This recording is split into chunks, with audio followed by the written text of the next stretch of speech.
Salam alaikum. Donc, on va continuer sur la suite de la série. On va faire le deuxième exercice.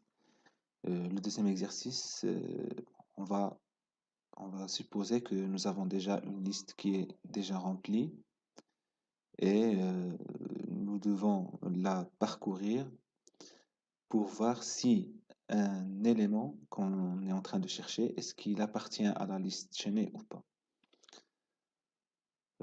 À la fin, nous sommes amené à calculer la complexité de l'algorithme.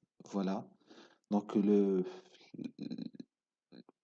ce qui va être fait pour la recherche, c'est la même façon de procéder pour presque toutes les solutions ou tous les exercices concernant la liste chaînée.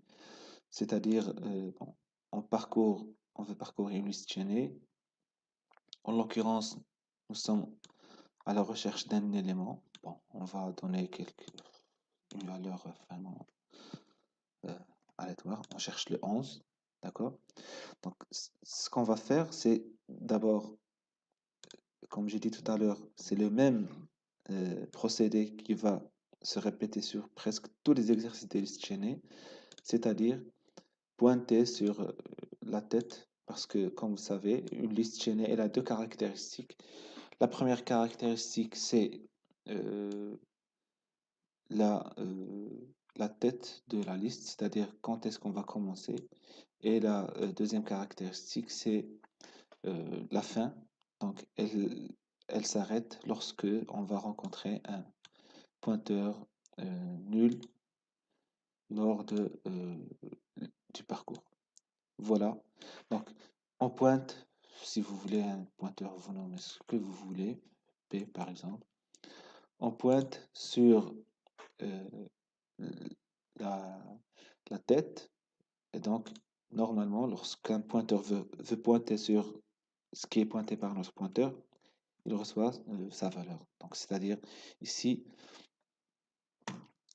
bon, c'est plus ou moins un terme de programmation. Donc, PR va recevoir le L, la valeur de L, c'est-à-dire l'adresse du premier chaînon va être affectée au pointeur P. Et du coup, on peut commencer, donc, tout simplement. À chaque fois, on va comparer le P flèche val à la valeur qu'on est en train de chercher, tout simplement. Si ça passe, c'est bien. S'il y a égalité, bon, on va retourner à 1. Sinon, on passe à l'élément suivant. Et ainsi de suite. Le même travail, c'est-à-dire P reçoit P suivant, on va pointer ici, et ainsi de suite, jusqu'à ce qu'on rencontre le dernier pointeur qui est pointeur nul. Et donc, pour cela, on va écrire la fonction.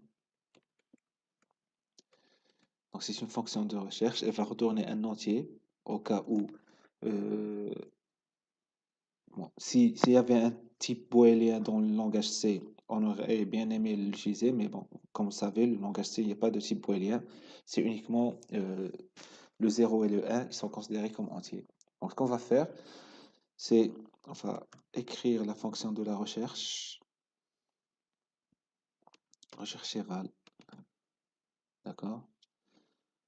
Euh, bon, c'est dans une liste, en fait, ça doit être dans une liste L, et on va rechercher une valeur, si vous voulez, V. Donc, la tâche, elle est vraiment simple. Donc, on déclare une liste étoile P, un pointeur. On peut, dès la déclaration, l'initialiser à L, d'accord? Et puis, c'est vraiment un while L, pardon, un while P. Donc, si if l'élément sur lequel on pointe val, s'il est égal à l'élément qu'on cherche. Ça tombe bien, bon, il est sur 1. C'est ce qu'on veut. Sinon, on n'a qu'à pousser la recherche à l'élément suivant, c'est-à-dire P reçoit P suivant, tout simplement. Et donc, si au terme, on arrive jusqu'au dernier élément, c'est-à-dire P devient nul et on n'a pas encore trouvé l'élément, c'est-à-dire à ce moment-là, on peut conclure qu'on n'a pas trouvé et donc on est obligé de retourner 0. Voilà, c'est la fonction de recherche de la valeur d'une valeur V dans une liste chaînée L. Bon, on peut rapidement faire un petit test d'exécution. Bon, puisque ici c'est random, bon, on peut à la rigueur le tester. Donc, on va prendre V.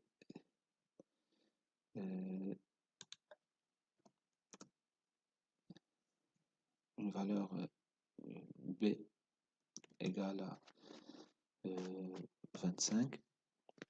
Et donc ici, on affiche, puis on vérifie. Print.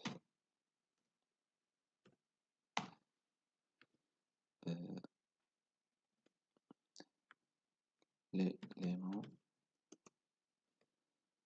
B dans la liste, si vous voulez, existence de l'élément B dans la liste. La réponse c'est 0 ou 1. Donc, le premier entier c'est le B et le deuxième c'est ce qu'on a appelé ici recherche val. Recherche val dans L et B. J'espère qu'on a pas commis d'erreur de compilation. Donc on va essayer. Est-ce que ça marche d'abord pour la compilation?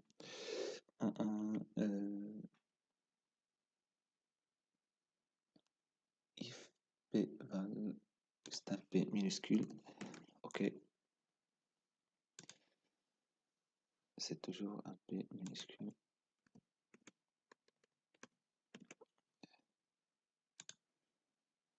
Voilà, ça passe.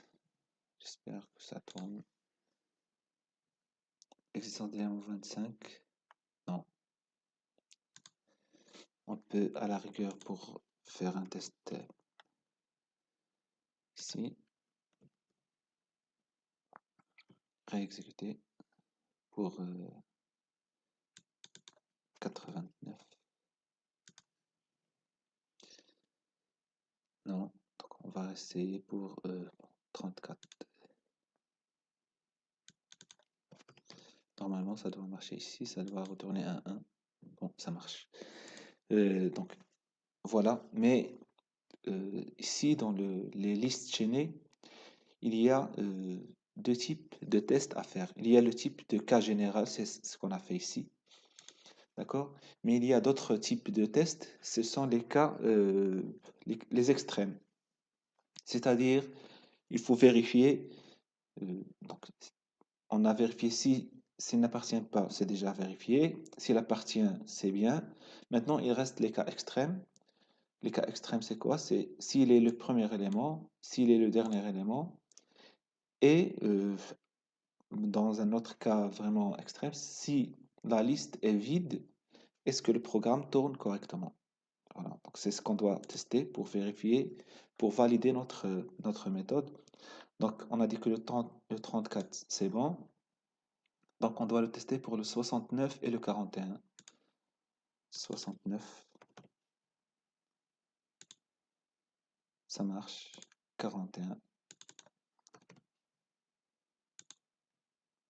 ça marche aussi. Bon, reste, si nous voulons tester pour une liste vide, est-ce que ça marche? Donc, normalement, ça doit marcher, ça doit retourner un 0. Donc, à la rigueur, on va mettre en commentaire tout ce bloc-là. On va laisser la liste à nul. On va pas l'afficher, bien sûr.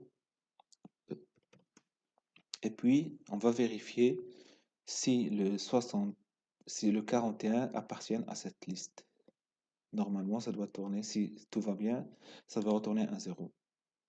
Voilà, elle retourne un zéro, donc ça marche. Et à bientôt, Inch'Allah. Salam alaikum.